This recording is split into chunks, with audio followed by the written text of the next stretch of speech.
지난 시간에는 행정소송이 좀 더 발전된 형태로 해서 특수한 좀 어려운 내용들을 좀 봤었고, 기본적으로 저희가 행정소송이라고 생각해야 될 것은 여러 가지 행정작용 중에서 행정처분만 대상으로 한다. 그 이유인즉슨 행정처분이 중요하니까, 중요하니까 행정처분만 잡으면 된다고 생각하니까 행정처분만 다투는 소송이 제일 중요하게 된 것이죠. 그 소송 이름이 행정소송 중에서도 항고소송이라는 표현을 쓰고 있고요. 말이 진짜 어렵습니다. 제가 만들어낸 말이 아니어서 이게 사실은 말이 어려운데, 우리가 그냥 일반 행정소송이라고 하면 항고소송이 대표적이고, 항고소송은 결국에는 처분을 다투는 소송인 것이고, 그것 중에 대표적인 것이 90일 내에 제기를 해야 되는, 안달로부터 90일 내에 제기해야 되는 처분 취소 소송이 가장 중요했었다 라는 말씀 드리면서, 오늘은 이제 행정 심판에 관련돼서 먼저 공부를 해보도록 하겠습니다. 왜 다시 또 이 헌법 얘기가 나왔냐 하면요, 행정 심판을 이해하기 위해서는 우리가 이제 널리 알려지고 있는 이 삼권 분립에 대해서 다시 한번 생각을 해보셔야 되는 것이죠. 저희가 지금까지 공부했던 행정 소송은 뭐냐? 행정부에서 하는 어떤 행정 작용 중에서 대표적인 행정 처분에 대해서, 그 위법 맹령 처분을 제거하기 위해서, 권리 구조를 하기 위해서 그걸 어디로 가느냐? 법원에 가서 다툰다는 것이죠. 행정부에 대한 내용을 사법부인 법원에서 판단을 한다. 하지만 지금이야 이제 법원에서 널리 행정에 대한 걸 판단할 수 있지만, 과거에는 그렇지 않았다. 법원에서는 민사사건 또는 형사사건만 담당했었지, 국왕의 정권이 이제 포함되어 있는 행정에 관련된 거를 다투기가 쉽지 않았다. 특히 그게 재량이다. 더더욱 재판 대상조차도 되지 않았다. 하지만 지금은 된다는 거잖아요. 지금 된다고 하지만, 그럼에도 한계가 좀 있었다고 제가 봤죠. 아무래도 행정의 전문가는 아니잖아요, 사법이. 법을 하는 사람들이기 때문에 행정에 뭔가를 존중해 줄 필요가 있는 것이죠. 그 존중의 대표적인 것이 재량 행위 영역인 것이고, 물론 통제는 가능하지만 입증이 쉽지가 않기 때문에 보통은 이제, 하지만 즉 재량에 대한 통제가 가능하지만 한계도 분명히 존재한다는 말씀이었거든요. 근데 이러한 통제가 행정 스스로도 할 수 있다라는 것이 행정 심판, 이 법원에서 하는 것이 행정 소송이라고 하면, 행정 심판은 행정부 내부에서 통제를 하겠다는 것이죠. 그렇다고 하면 이 행정 심판의 속성은 크게 두 가지로 나눠질 수 있겠죠. 행정 소송과 관련돼서 어쨌든 뭔가를 통제한다는 의미에서, 그리고 이제 그 국민의 그 처분을 직접 상대방의 당사자인 국민의 권리 구제를 위해서 이런 행정심판 제도를 이용한다는 속성이 하나 있을 것이고, 두 번째는 그게 사법이 아니라 행정이기 때문에 그래도 사법과 분리되는 행정 스스로의 어떤 자기 시정 기능이 있기 때문에 뭔가 다른 점이 있지 않을까. 그렇다면 행정심판은 박쥐 같은 거죠. 행정에도 걸쳐 있고 사법에도 걸쳐 있기 때문에 이렇게 판단할 수 있게끔 되어 있다라는 것이 가장 특징입니다. 물론은 이 행정심판 자체도 지금이야 저희가 행정심판법이 있고, 결론적으로 어떤 행정심판, 우리가 일상생활에서 보여주는 행정심판 제도를 알고 있으니까 설명하는 것이지만, 좀 공부를 깊이 있게 들어가다 보면 역사적으로 과연 행정심판이 어떻게 발전되어 왔는가라는 걸 판단하게 되고 하면, 이게 참 행정소송과의 구별이라든지, 제가 앞서 설명한 행정자치법에서 청문제도와의 구별, 이런 것들과 같이 연결해서 보면 굉장히 특이한 점들이 발견될 수 있습니다. 아무튼 좀 이따 설명하기로 하고요. 행정심판에 관련돼서 보면 이게 이제 국민권익위원회 산하의 중앙행정심판위원회라는 곳이 있는데요. 그러니까 행정심판을 하는 대표적인 기관이라고 할 수 있죠. 중앙행정심판위원회에서 만든 이런 것들을 이제 보면 이제 블로그에 올린 것들을 보면, 정보공개 거부에 관련돼서 도와줄 수 있다. 각종 인허가의 거부에 대해서 할 수 있다. 과징금 부과에 대해서 도와준다. 영업정지 도와주겠다. 운전면허 취소 도와주겠다고 하는데, 여러분 이거 다 처분이었잖아요. 저희가 정보공개 관련된 정보공개법 시간에도 정보공개를 거부하면 그걸 거부처분 취소소송 형태로 해서 행정소송 가능했죠. 그때 행정소송은 정보공개 거부 처분이기 때문에 처분을 다투는 항고소송 형태로 가능했잖아요. 인허가, 인허가 자체가 행정작용 중에 행정처분의 양대 산맥인 명령 허가 중에 허가잖아요. 그러면 당연히 각종 인허가도 처분 아니에요, 처분? 그리고 우리가 지난 시간에 봤던 것처럼 실제 이런 허가류에서는 해준 것보다 안 해주는 게 더 밉다는 거잖아요. 거부 처분 된다. 과징금 부과, 과징금 이것도 처분이었잖아요. 과징금 부과 처분에 대한 다투는 거니까. 영업정지도 마찬가지죠. 이런 저희가 관할사업에 제한해서 행정의 실효성 확보수라는 시간에 봤잖아요. 운전면허 어떻게 보면 이것도 허가를 받은 건데 이거는 어떻게 보면 내가 그 이후에 뭐 음주를 했든지 다른 사유로 인해 사고를 냈다든지 해서 취소당하는 거잖아요. 어떻게 보면 행정행위가 앞으로 발생되는 어떤 특정 사유에 따라서 예, 취소되는 거니까 이 의미에 따라서는 저희가 행정행위의 뭐 철회라고 볼 수 있다고 제가 말씀드렸잖아요. 이거 다 처분이에요, 처분. 그러니까 이 얘기인즉슨 행정심판이 이거에 대해서 할 수 있다는 얘기가 이건 이미 행정소송에서도 가능하다. 행정소송에서 가능한데 굳이 왜 행정심판 제도를 따로 두고 있을까라고 하는 것이 오늘 첫 번째 시간에 궁극적인 어떤 질문, 물음표라고 할 수 있을 것 같습니다. 이거 다 되는 거잖아요. 그래서 결론적으로 책에 있는 내용들을 그냥 이 슬라이드 하나가 다 요약을 한 건데요. 일단은 행정청의 뭐 위법 부당해야지만 처분이 처분. 부작위도 저희가 지난 시간에 부작위 위법 확인 소송 통해서 봤지만 그 부작위가 처분을 부작위했다는 거잖아요. 결국은 처분을 다투는 소송인 것이기 때문에 처분을 다투는 것이 행정 그 심판이잖아요. 그렇다고 하면 처분을 다툰다는 점에서는 겹친다는 거죠. 행정 소송 중에서도 항고 소송의 제도랑 이 행정 심판 제도는 정확히 겹치고 있다. 처분을 통제하는 것이니까. 예, 행정 심판은 어떻게 발전되어 왔냐면 우리나라 이제 제도 내에서 있다고 하면 행정 심판은 전심 절차 이 여기서 심은 뭐냐면 1심에 1심 예, 행정 소송에 가야 되는데 이거 항고 소송 가서 처분 다툴 수 있는데 전심 절차로 해서 마치 뭐 1심, 2심, 3심 있다고 하면 제로심 정도 되는 거죠. 아니면 백도 이런 것처럼 그 전에 신고를 받게끔 하는 절차였다. 근데 이게 심지어 필수적 절차였습니다. 과거에는. 예, 그리고 이 이거를 이제 하나의 1심을 치다 보니까 실제 있어서는 이 행정소송에 있어서는 2심제로 운영되고 있었죠. 하지만 지금은 어떻게 바뀌었냐면 행정소송으로도 1심, 2심, 3심 가능하고 예, 임의적으로도 예, 플러스 알파로 해서 행정심판도 한번 같이 필수적이 아니라 임의적으로 내가 원하면 갔다 올 수 있게끔 하면 사실상 4심제가 됐습니다. 4심제. 예, 그래서 과거에는 전신 절차가 필수적 전신 절차로서 기능했었고 예, 지금은 임의적으로 선택할 수 있다. 국민의 선택권을 줘서 3심이 아니라 4심이 가능하게 하는 것이고 특히 전심 절차이기 때문에 뭔가 재판을 전제하는 것이니까 1심과 2심, 3심 다 저희 법원에서 하는 거잖아요. 그런 소송법에 대한 법리가 적용되다 보니까 행정심판에서도 이런 것들이 구현되어 됐었다. 예, 이런 것이 행정심판의 역사. 그러니까 법원에서 다투는 소송을 전제해서 그 전에 한 번 더 받는다라는 측면이었는데 이게 과거에는 필수적이었다가 지금은 임의적 절차로 바뀌었다는 거 굉장히 중요한 포인트고요. 국민의 권리 구제라는 수단에서 본다고 하면 소송과 다를 바가 없죠. 권리 구제 받는 거에 대표적인 가장 확실한 수단이 법적인 수단이 소송 가는 거잖아요. 행정소송에서 다투는 것인데 이거는 사법부에서 다투는 거니까 그 플러스 행정 스스로 통제의 어떤 그런 장점이 있다. 예, 그러다 보니까 예, 장점에서 보면 위법성 외에 부당성까지 다툴 수 있다라는 말씀 있잖아요. 예, 부당성에 대해서는 이미 몇 번 나왔었죠. 예, 부당한 걸 다툴 수 있다는 것이 뭔가 좀 특징이다. 사실 이제 부당이랑 재량권 일탈 남용이 구별이 쉽지 않기 때문에 예, 사실 여기 깎아주세요인데 예, 좀 더 적극적으로 깎아주세요. 이런 의미겠죠. 깎아주세요라는 의미가 인정할 테니까 조금 더 깎아주세요. 아니면 적극적으로 좀 깎아주세요. 이런 의미로 되는 것이 부당의 의미다라는 것이고요. 다시 돌아와서 종류로 보면 종류는 뭐 취소 심판, 무효동 확인 심판, 의무이행 심판이 있는데 이거 뭔가 구조가 비슷하다는 거죠. 행정소송에서 항고소송으로 규정되어 있는 취소소송 있고 무효동 확인 소송이 있고 예, 부작위 위법 확인 소송이라는 것이 있었는데 이 의무이행 심판은 뭐냐면 부작위 위법 확인 소송 또는 거부처분 취소 소송의 적극적으로 확대 개편된 형태거든요. 의무이행 심판이. 그래서 따지고 보면 취소 심판이든 무효동 확인 심판이든 의무이행 심판이든 결국 다 예, 처분을 대상으로 하고 있다. 예, 처분을 대상으로 하고 있기 때문에 예를 들면 저희가 이제 그 행정소송의 네 가지 항고소송 외에 당사자 소송이라는 개념이 있었잖아요. 예, 그런 당사자 심판이라는 것이 행정심판법에서 인정되고 있지 않지만 예, 다른 형태에서 심판까지 행정심판이라 보기는 어렵지만 다른 재결적인 수단을 통해서 인정되는 경우가 있을 수 있죠. 어쨌든 지금 여기서 말씀드리는 거는 행정심판법에서는 처분을 다투는 것만 규정하고 있다라는 거.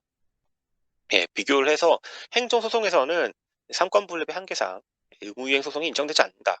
그러면 뭐가 인정되는 거냐면 거부처분 취소 소송이랑 부작위 위법 확인 소송만 인정되고 플러스 간접 강제. 예를 들어서 기한을 정해서 상당 기간을 정해서 이행하지 않으면 배상을 하게끔 하는 그것만 예외적으로 인정됐었는데 행정심판에서는 왜냐면 행정이 자기 통제니까 스스로 적극적으로 나서는 거니까 의무이행 심판이 가능하다 보니까 직접 행정보고 행정에 이제 그 문제된 조직이 있을 거 아니에요? 처분청한테 야 이행해. 근데 시간을 정했는데 안 해? 내가 직접 하는 거, 직접 처분도 가능하고요. 저희 또 거부처분 취소소송이랑 부작 위법 확인 소송에서는 뭐가 문제였었냐면 이게 집행정지가 안 된다는 문제가 있었죠. 가처분은 당연히 안 되고 집행정지도 거부처분에 대해서는 집행정지가 일반적으로 인정되지 않았었는데 그런 유사한 제도인 임시처분제가 인정되고 있다라는 것이 그런 행정심판 제도의 어떻게 보면 행정소송과의 차이점이기도 하고 특장점이기도 하다. 장점, 뭐 비교라고 했지만 비교해도 사실 장점인 것이죠. 이렇게만 보면 행정심판이 굉장히 멋진 제도처럼 보이긴 하겠지만 뭐 제가 스포일러를 해서 죄송하지만 행정심판도 그렇게 실익이 크지는 않은 것 같다. 왜냐하면 행정심판이 뭔가 소송을 따라한다고 보이긴 하지만 이건 제가 슬라이드에 따로 적지는 않은데요. 과연 국민이 행정심판을 한다고 했을 때 인용률이 높으냐? 비교해보시면 알겠지만 행정심판에서 인용되는 비율이 행정소송보다 훨씬 더 현격하게 낮고요. 서류 재판으로 하다 보니까 이게 그렇게 실효성이 있는 구제수단이라고 보기 좀 어렵습니다. 그렇다 보니까 임의적 절차잖아요. 그래서 보통은 굳이 행정심판을 거쳐서 하기보다는 바로 다이렉트로 소송으로 가는 게 낫죠. 왜냐면 행정심판에 대한 어떻게 보면 국민적 기대감이 크지 않기 때문에 행정심판을 안 거치는 경우들이 많고 그러다 보니까 주로 여기 특장점을 보면 소송 비용이 발생하지 아니한다는 거 무료라는 게 있잖아요. 무료이다 보니까 생계형 영업정지라든지 인허가 관련돼서 과징금 부과도 사실 뭐 종종 나오긴 하지만 대부분은 이제 인허가 거부랑 영업정지, 뭐 정보공개부, 운전면허 취소 이런 식으로 처분 중에서도 어떻게 보면 생계형 처분에 대해서 국민이 그냥 가서 그냥 종이 한 장 내면서 한번 깎아달라고 하는 정도로 수준으로 굉장히 행정심판 제도가 생각보다 격화돼요. 이제 앞으로 반대로 생각해보면 한번 활용해볼 가치가 있는지는 모르겠는데 증거 조사도 쉽지 않고 그리고 만약에 변론도 열리지 않잖아요. 변론도 열리지 않고 서류가 원칙이니까. 그리고 설령 이게 재판처럼 어디 공개된 어떤 그 심판이 열린다고 하더라도 어디로 가야 되느냐? 세종시로 내려가야 된다는 거죠. 이게 세종시밖에 없잖아요. 세종시. 그러니까 물론 중앙행정심판위원회가 아닌 다른 행정심판위원회 있겠지만 중앙행정심판위원회에서 뭔가 일반적으로 다툰다고 했을 때는 내가 세종시까지 가야 된다. 가서도 어떤 그런 변론의 기회가 충분히 보장되어 있지 않고 증거조사가 쉽지 않기 때문에 일반적으로 정말 좀 돈이 되는 사건들, 좀 다투어야 되는 사건들 있어서는 행정심판을 거치는 것 자체가 시간 낭비가 됐어요. 그래서 뭐 제가 너무 또 깎아내려서 좀 미안하긴 하지만 죄송하긴 하지만 저도 행정심판 중앙행정심판위원회에서 연수를 받고 또 거기서 이제 나름 짧게나마 이제 근무 아닌 근무를 했던 사람으로서 애정이 있지만 그만큼의 애증도 있다. 이 제주도를 저도 막상 별로 사용하지는 않고 있다는 거죠. 아무튼 행정심판의 헌법적 의미를 좀 보면 대한민국 헌법 제27조랑 107조를 좀 같이 보실 필요가 있는데요.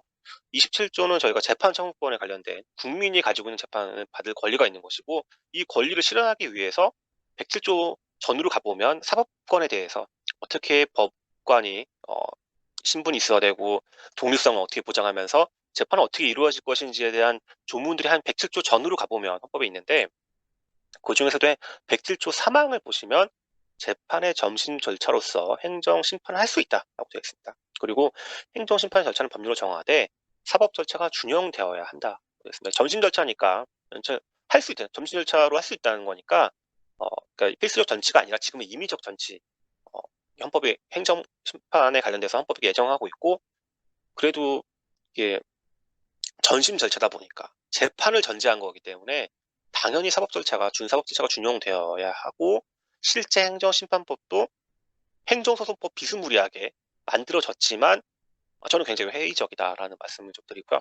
아무튼 간에 이제 이거는 98년도 대법원 판례인데 이 당시에는 행정심판이 아직 그러니까 이 98년도긴 하지만 이게 3심에 가서 98년도 12월 22일에 선고됐으면 실제 사건은 90년대 초반에 벌어진 일이거든요. 그때까지만 해도 행정심판은 무조건 필수적 전치였고 그래서 거친 그 소송은 2심제였다. 그러니까 3심이 보장되지 않은 상황에서도 대법원은 뭐 어떻게 설명하고 있었냐면, 보시면 행정심판이 헌법적 근거를 가지고 있고 27조 1항에서 법관에 재판을 받을 권리가 있지만 법률이 한 거니까 뭐 제한 가능한 거 아니냐. 그리고 재판 청구권의 본질적 내용을 침해하지 않는 것이다. 그리고 뭐 30조 2항이랑 100조 3항 이런 거 후문에 따라서 입법 재량이다. 그리고 행정심판 전치주의, 여기선 필수 전치였거든요. 필수 전치주의의 의미에 대해서 행정의 자율적 스스로의 통제와 사법 기능의 보충이라는 그 나름대로의 존재가 있기 때문에 또 행정심판은 부당한 처분도 구제가 가능하다. 있기 때문에 뭐 행정심판에서 권리 구제가 좀 약간 제가 지적한 거 맞으면 약간 허접하고 부자르다고 하더라도 그렇다고 해서 뭐 이거 거친다고 하는 것 자체가 문제는 아니라고 보긴 한 거죠. 그때 당시에도. 왜냐면 이거를 문제라고 하는 순간 법원에서 이게 좋아하진 않을 거 아니에요. 업무가 과장되는 거니까. 하지만 이 이후에 법이 개정돼서 지금은 행정소송, 처분을 다투는 소송도 3심이 보장되고 있고, 그리고 행정심판도 플러스 알파로 보장되고 있다. 임의적 전치주의가 원칙이다. 그래서 이것도 이제 아마 제가 알기로는 중앙행정심판위에서 나온 것 좀 제가 가져온 건데요. 뭐 행정심판, 행정소송 매우 비슷해 보이지만 법원이 아닌 국민권익위 소속, 국민권익위 자체도 국무총리 소속이잖아요. 어쨌든 국무총리 소속의 권익위 소속의 중앙행정심판위원회라는, 이것도 사실 조직법적으로 되게 좀 위원회 안에 위원회가 또 있네요. 쇼빙 거라서 좀 약간 이상하긴 한데, 아무튼간에 이제 법원이 아닌 행정 내부에서, 물론 처분 청구와는 다른 행정심판위원회라는 점에서 차이가 있다라는 거. 그러니까 사법부가 아니라 행정부에서 하는 것이다.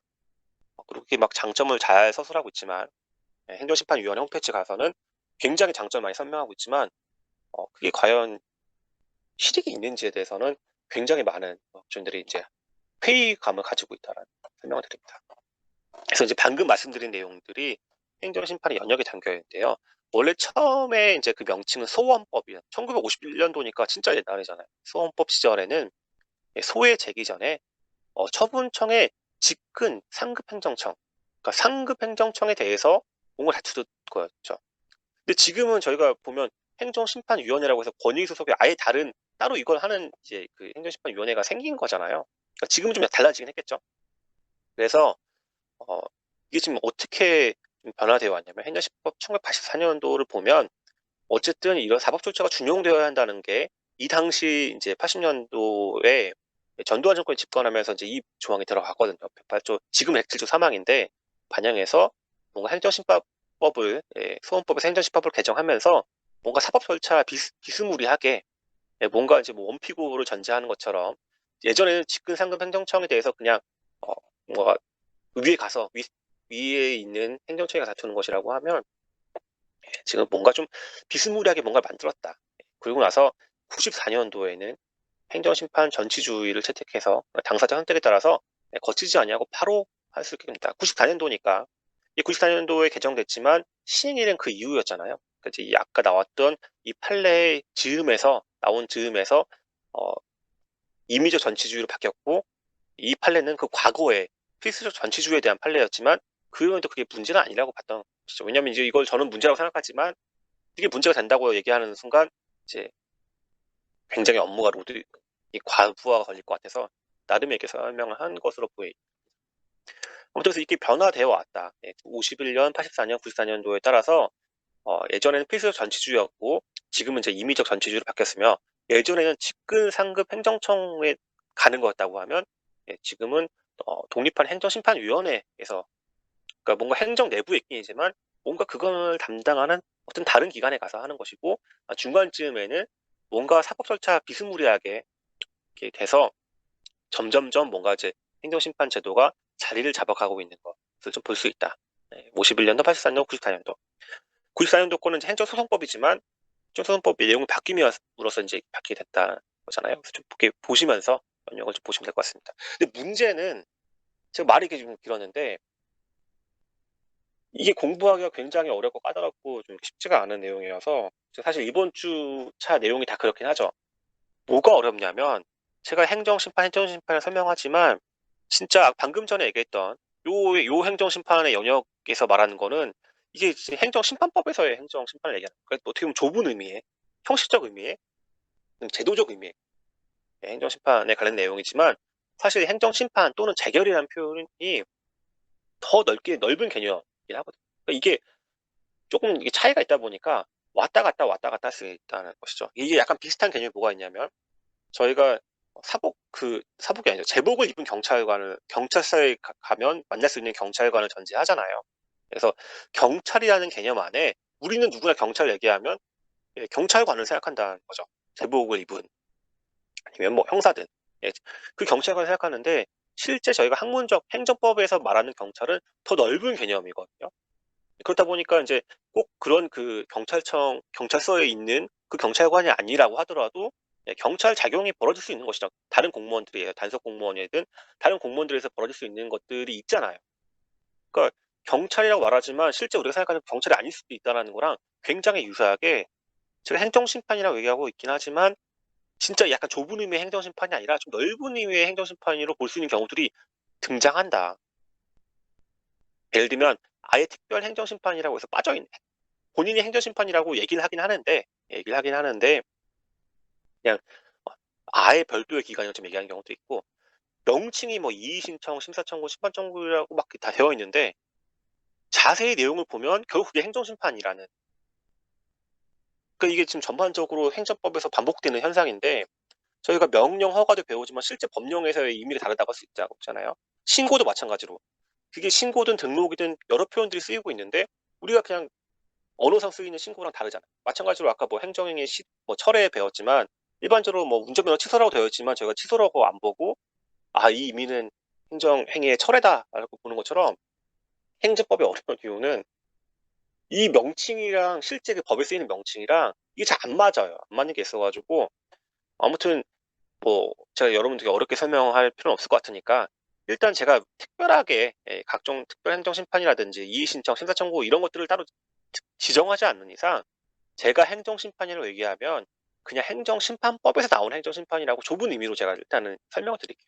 근데 하지만 나중에 공부하다가 어렵고 헷갈리는 이유는 뭐냐면 이게 아닌 바깥의 영역에서 자꾸 행정심판이라고 얘기를 하니까 이제 더 헷갈리게 되는 것이죠. 요 영역 때문에. 이거는 이제 그 영역이 나오시면 이렇게 보시는 거고 일단 제가 특별한 얘기 안 하면 행정심판은 행정심판법에서 말하는 행정심판을 전제하겠습니다. 아무튼 제가 임의적 전치주랑 필수적 전치주는 이미 한번 말씀을 드렸잖아요. 그렇기 때문에 과거에는 필수적 전치주였지만 지금은 임의적 전치주로 바뀌었다. 그래서 1항을 보시면 행정소송법 제18조 1항을 보시면 취소소송은 법령의 규정에 의해서 행정심판을 제기할 수 있는 경우에도 보장을 하고 있더라도 이를 거치지 않고 바로 할 수 있다는 거죠. 임의적 전치주의다. 하지만 다른 법률에 재결을 거치지 아니하면 취소소송을 제기할 수 없다는 규정이 있을 때에는 그러하지 않으니까 아직도 필수적 전치주의가 남아있는 것들이 좀 있습니다. 그게 주로 대부분 뭐냐면 그 조세라든지 특허 관련된 그러니까 뭔가 특별행정 아까 나 말했지만 각종 특별행정심판이라고 나와 있는 조세랑 특허 이런 쪽에서 정확히는 이제 그 도로교통법에도 좀 남아있긴 하지만 이 특별행정심판에서는 완전히 거치라고 필수적 전치주의로 만든 경우도 있긴 있거든요.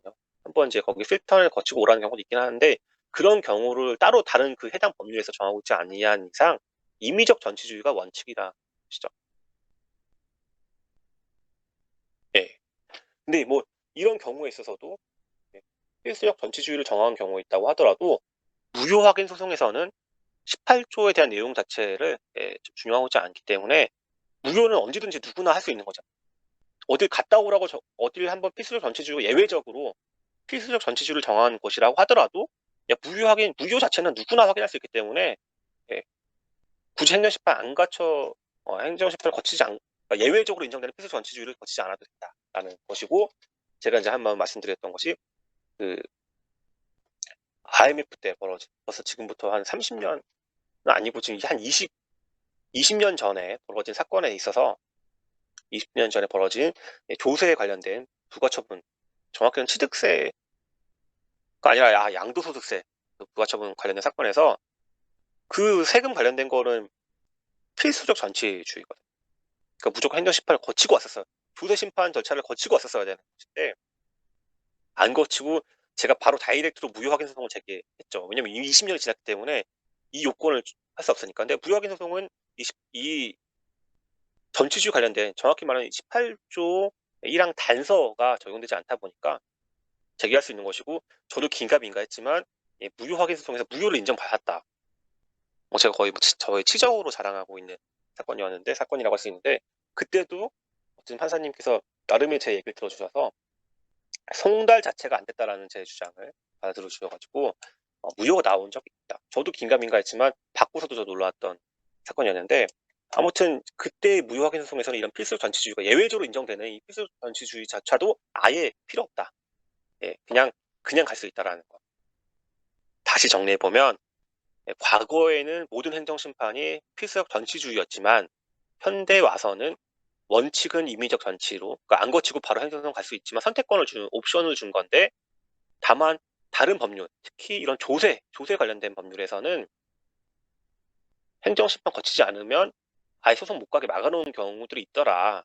하지만 그런 경우라고 하더라도 무효 주정하는 경우에는 필수적 전치주의의 이런 예외조차도 적용되지 않는다라고 볼 것 같습니다.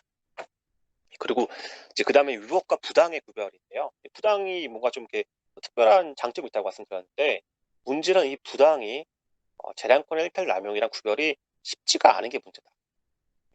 부당이 밖에 있다고 하면 위법 밖에, 사실 재량권 일탈 남용이 지금은 위법 안에 들어가긴 했지만 이 경계선에 있는 것이기 때문에, 부당과 재량권 일탈 남용이 마치 뭐 행정심판을 되게 옹호하시고 되게 자랑하시는 분들은 야, 우리는 부당까지 가능하다 라고 하지만, 과연 그 부당을 적극적으로 지금 평가하고 있고 하려고 하는가라는 의문이 제기된다는 것이죠. 물론 적극적으로 앞으로 부당의 영역이 개발되어야 되겠지만, 애초에 재량권 일탈 남용이랑 구별이 쉽지 않기 때문에, 야, 그래, 좋아, 재량권 일탈 남용이 아닌데도 부당해서 깎아주는 경우가 정말 너희들이 많냐라고 했을 때, 과연 이제 발문했을 때 대답을 어떻게 할지 쉽지 않다는 것이죠. 이 부당의 영역이 쉽지가 않다.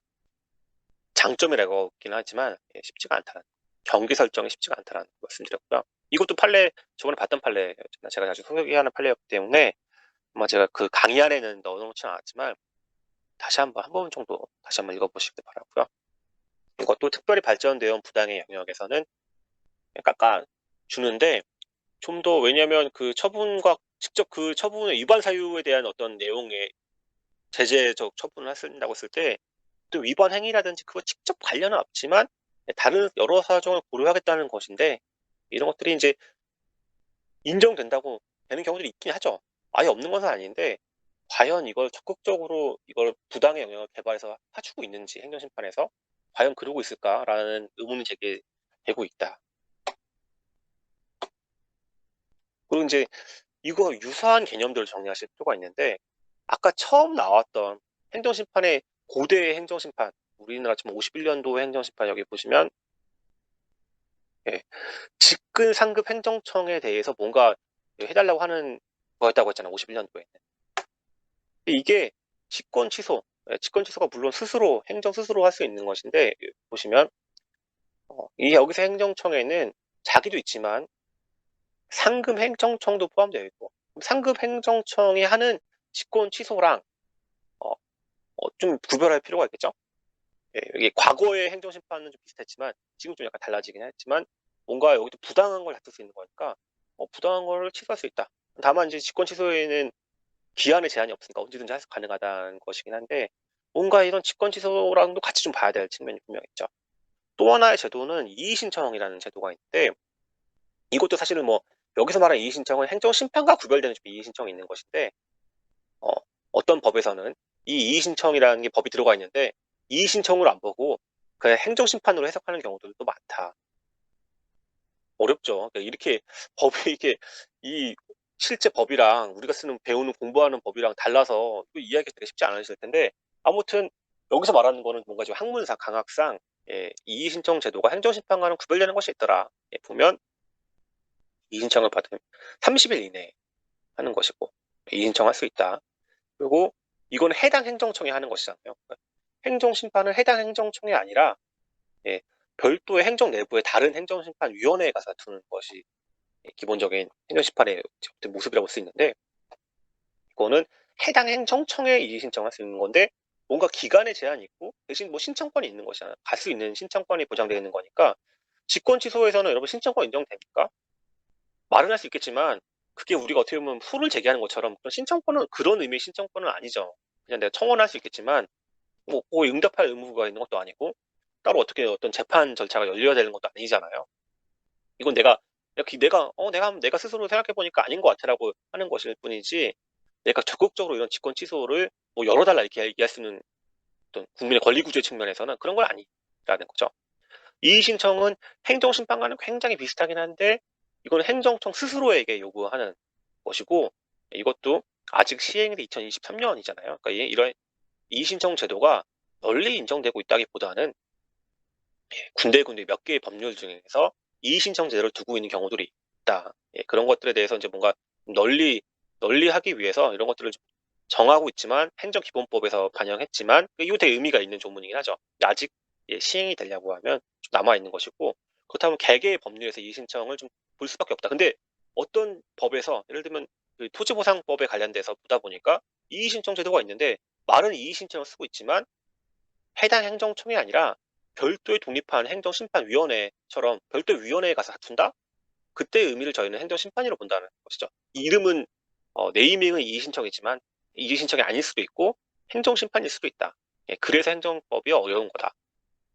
제가 어려운 게 아니라 행정법이 어려운 이유는 원래 어렵다 말씀드리면서 그렇다고 하면 또 청문제도랑도 약간 구별해 볼 필요가 있어요. 청문은 지금까지 나와 있는 이의신청, 뭐 행정심판, 직권취소는 이미 처분이 있고 그 이후에 벌어진 일들이라고 볼 수 있는데 청문은 그 처분을 하기 전에 하는 거예요. 사전에 하는 절차인데 저희가 행정절차법 시간에 간단하게 봤잖아요. 근데 그때 보면 청문 주재자가 의견서 조서를 쓰고 마치 이제 조서를 쓰면서 의견서를 남긴다. 그리고 청문 절차도 내용을 보다 보면 마치 뭐 행정심판 유사하게 마치 원고 피고가 있는 것처럼 이게 이루어지고 있는 것 같더라. 증거조사도 뭐 이루어지고 나면 청문 종결하면서 의견서를 제출하는 것이 마치 행정심판에서 뭔가 판단을 내리는 거랑 비슷한 것이 아니라는 생각이 들 수 있잖아요.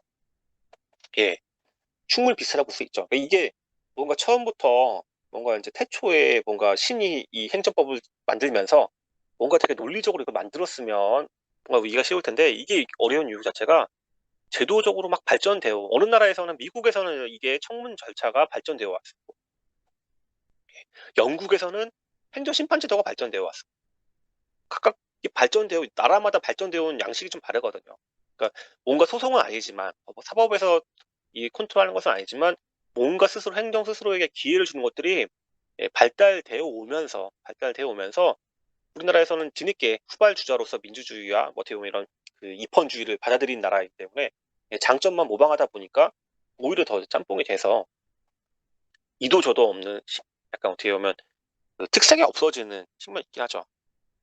그러니까 이거를 되게 형식적으로 보시면 야 우리나라 청문도 인정되고 얼마나 좋은 나라냐 행정심판도 인정되고 직권치소도 할 수 있고 그리고 행정심판 반드시 거치지 않고 임의적 전치주의니까 필수적 전치주의도 아니고 소송도 3심 보장되고 행정심판도 가능하고 행정심판에서는 부당 통제도 가능하고 아우 너무 좋다 제도 다 있다라고 하지만 과연 이게 잘 돌아갈까라고 하는 그런 저는 근원적인 의문이 있기 때문에 아무튼 있으니까 이걸 비교해 봐야 되는 거잖아요. 그래서 비교를 해서 제가 한번 이건 어디도 없는 건데 제가 한번 정리를 해봤거든요. 보면 청문 절차, 이의신청, 행정심판, 직권취소가 있다고 봤을 때 저가 일단 제일 중요한 건 지금 행정심판 시간이니까 행정심판을 기준으로 보시되 뭔가 이게 제가 뭐 포티셔너라고 적은 거는 뭔가 이게 원고라고 뭐 프렌티프라고 쓸 수 없으니까 이게 뭐 재판은 아니다 보니까 하지만 뭔가 청구인 개념이 있는 것이냐라고 봤을 때 청문, 이의신청, 행정심판은 다 어쨌든 처분을 받은 아니 처분에 관련된 이 당사자가 제기하는 거잖아요. 직권치소는 그런 게 없죠. 내가 스스로 내가 할 거다라는 거니까. 이거에 대한 판단은 누가 하느냐? 행정심판에서 행정심판위원회 그 처분청과는 독립된 하지만 행정 내부에 있는 행정심판위원회에서 담당하는 것이 행정심판이고 이의신청은 그 처분을 한 처분청에서 청문은 그 처분청이 직접 결정한 청구주자를 따서 선임해서 하는 게 청구주자자. 뭔가 처분청과 유사한 것이죠. 직권 취소는 처분청이 할 수도 있고 아니면 상급 행정청에서도 할 수 있고. 언제까지 하느냐? 행정심판은 기본적으로 90일, 180일 그러니까 우리가 이제 행정소송 90일 1년이지만 행정심판 좀 약간 짧긴 하죠. 90일, 180일이다. 직권 취소는 언제든지 누구나 할 수 있다고 했잖아요. 야, 누구든지 아니고 처분청이거나 상급행정청이면 언제든지 할 수 있다는 거잖아요. 언제든지 할 수 있고 따로 제한이 없고 이의 신청은 사실 제가 적어놓긴 했지만 이제 민망합니다. 이거는 뭐 30일이라고 특별히 정해진 건 아니고 행정기본법에서 나온 조문을 적어놓긴 했지만 요건 약간 괄호를 쳐야 될 것 같아요. 아직 뭐 이게 시행된 것도 아니긴 하니까. 청문은 청문은 이제 그 하기 전에 의견 제출 기한을 예, 내야 하는 거니까 이건 그때그때 다르겠죠. 이거는 이제 뭐 제가 이렇게 짧아서 한 건데 뭐 그 처분을 대상으로 했을 때 언제 처분의 효력이 발생되기 전에 절차로 하는 게 청문인 것이고 그 이후에 처분이 일단 효력이 발생한 이후에 이의 신청을 하든 행정심판을 하든 직권 취소를 하든 하는 것이니까 뭔가 여기 처분의 효력이 발생했는지 안 했는지 기준으로 따지는 것이고요. 최종적으로 이 절차가 끝났을 때 행정심판에서 나오는 결론을 저희가 재결이라는 표현을 씁니다. 재결이라는 표현을 쓰고 그 효력이 재결의 기속력이라고 하다 보니까 마치 판결, 저희가 지난 시간에 봤던 판결의 기속력이랑 굉장히 유사한 측면이 있습니다. 그리고 이제 청문에서 방금 전에 봤던 청문 의견서가 있는데 이때 청문 주재자가 작성한 청문 의견서는 그냥 해당 처분청한테 권고적 효력밖에 없다라는 거 내용이고요. 그렇다고 하면 남은 건 이의신청이나 직권취소인데 이거는 이의신청도 처분청이 하는 것이고 직권취소도 처분청 또는 상급행정청이 하는 거니까 직접 그 어떠한 처분을 할 거 아니에요. 감액을 하든 아니면 유지를 하든 뭐든 뭐 뭔가 할 거 아니에요. 명령 할 거 아니에요. 그리고 직접적인 스스로 이 행정청이 하는 거니까 효력을 가지고 있다. 직접 하는 거니까. 다만 행정심판에서는 행정심판위원회가 하다 보니까 기속력의 표현은 직접 효력을 갖는 경우도 있고 간접 효력을 갖는 경우도 있기 때문에 그냥 표현을 기속력이라는 표현을 썼습니다. 그래서 사실 여기 영어로 되어 있는 것들은 뭔가 좀 이렇게 어떻게 뭐 일상적으로 쓰이는 용어라기보다 지금 제가 정리한 거라서 어떻게 저도 겸손하게 일단 제가 정리한 거라서 영어로 쓴 거고요. 그나마 여기 한글로 들어간 것들은 그나마 이제 이건 검증된 내용인 거죠. 그래서 보시면 될 것 같습니다. 그렇다고 하면 지금 얼추 시간이 제가 벌써 한 시간 초과해서 강의를 한 것 같은데요. 일단 여기서 오늘 일단 1강을 마치기로 하고요. 바로 또 2강으로 이어서 강의를 하도록 하겠습니다.